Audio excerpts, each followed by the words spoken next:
What you're about to see is taken from Rebel Base, IGN's weekly Star Wars show. Yeah, so we're going to go through the 9 weirdest things we saw at this year's Star Wars celebration. Okay, so we've talked about some of the best stuff that we saw at Star Wars Celebration, like the trailer and stuff like that. But you were on the ground floor. Yeah. What was the weirdest stuff? Loads of weird stuff. I think we might start with a slight aside. Yeah. So outside the convention, there were kind of religious zealots picketing it with signs that said "God hates this sort of thing." A bit Father Ted like. Down with this sort of thing. And it was a brilliant moment where this guy dressed as a Tusken Raider went over to one of these women holding the sign, holding one of these signs, and said. And the Tusken Raider was with his wife, and the wife said, "He's asking, can he hold your sign above his head and go like that for a picture?" Yeah. And this woman's like, "No, I'm protesting. I'm protesting, I'm protesting this Yeah. very sort of thing." And then he's like, "Oh, can I at least have a picture?" So he got next to her, and this woman just being a woman as well, like, you know, the camera was on her, and she smiled next to this Tusken Raider. You've got to try and find that photo. That's amazing. I struck it down. That's it's too really late to get it myself. So the weirdest things, I think it's the kind of mix. One, it's an amazing celebration. If you've not been before, you should definitely go London next year if you can, because it's just a really nice atmosphere. Like people of all ages, all ethnicities, all backgrounds, just enjoying Star Wars. You see people in corridors dressed as Boba Fett, just fist bumping. Yeah. Or people in character as stormtroopers, like checking your badges, going, "Yeah, you can be here. Yeah. Carry on." It's just people cosplayed, but in character.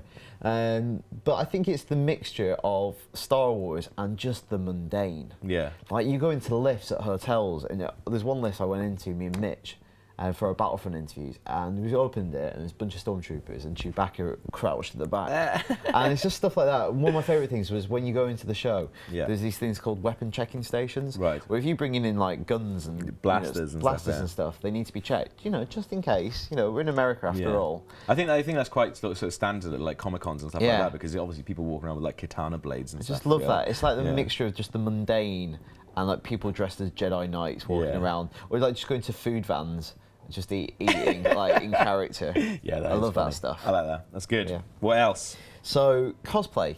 Yeah. There's a lot of regular cosplay. There's Jedis. You've got your Siths. You've got even people come in as variety of bounty hunters. But my favourite is when people get really creative. Yeah. There's a lot of mashup cosplay that I saw there. So we've got some there. We've got an Imperial Iron Man. That's good. But we have lots of superhero mashups, a lot of Marvel mashups. That's just Batman with a lightsaber, though. I'm not saying he's the best. I'm not saying he was the best one, but there was like Elsa.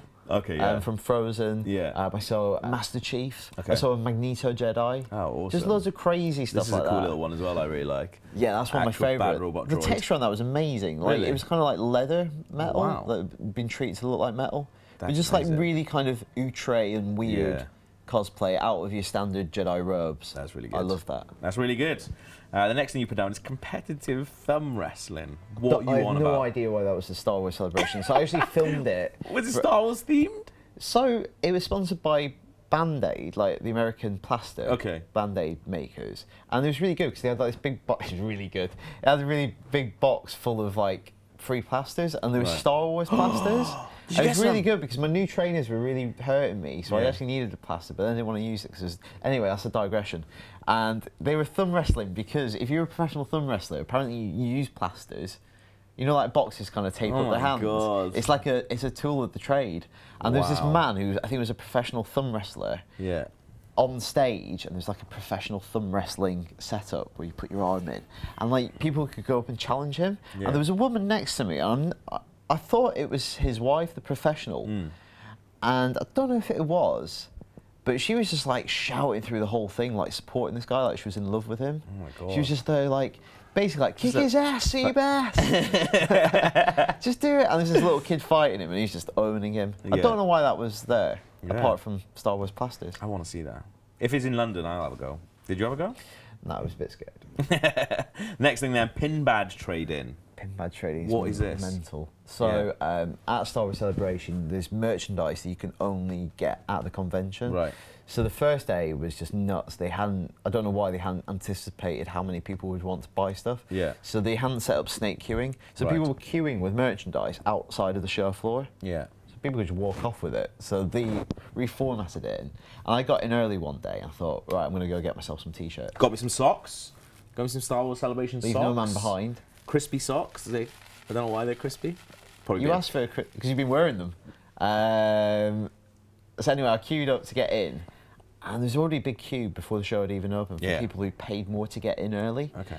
And I thought, oh, they probably want T-shirts like me. But no. Like me. No. There's this like little stand within the shop area. Yeah. And it sells Star Wars pin badges. And this is a big Disney thing in general, but it's a really big thing at Star Wars Celebration. Yeah. And it's just like different characters and different packs of different Star Wars characters, and they're only available there. And that's the thing, they're only available there, and people go absolutely nuts for it.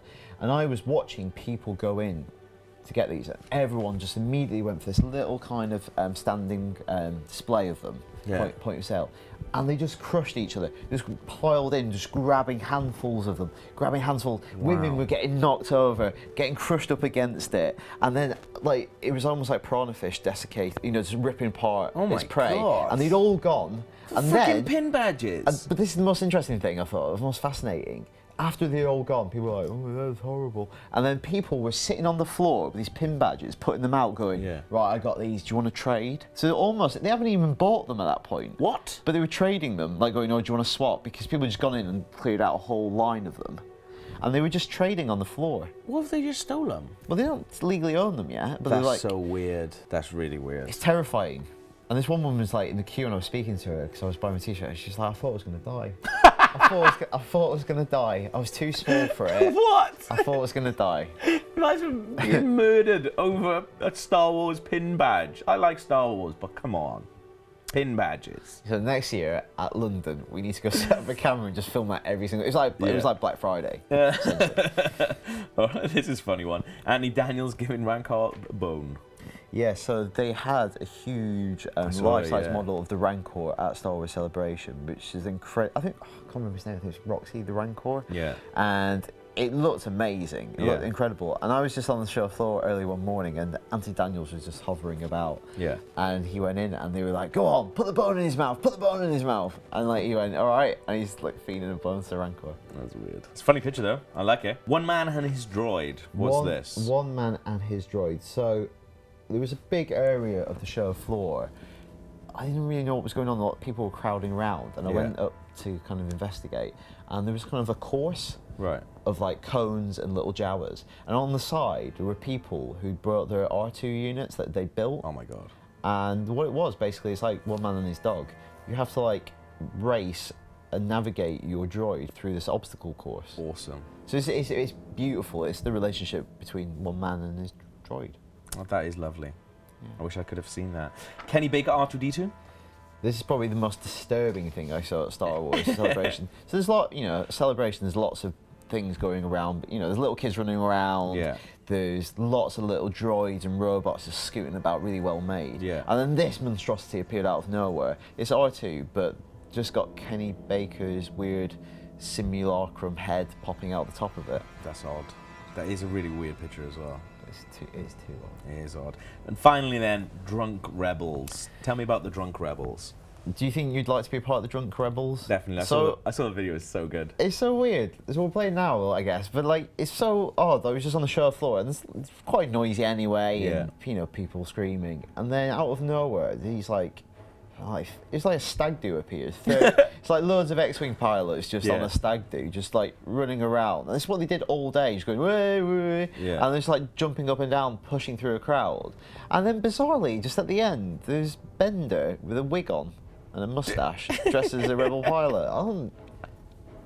I don't know what that's in. What's that from? It is awesome. Like, I just thought, like, if you ever get married, that's what we can dress up as, because you have to dress up on a stag do. It's the law. Do that. We'll dress up as rebels. I'll dress up as Bender. Yeah. I'll dress up as like 1970s private detective Bender. Yeah. That'd be awesome. Fair enough. Well, that's what was at this year's Star Wars Celebration. It's going to be in London next year. You're going to go. What do you want to see? Let us know. rebelbase@ign.com. Yeah, and of course, until next week, for everything on Star Wars, Star Trek, well, maybe not Star Trek, stay right here on IGN.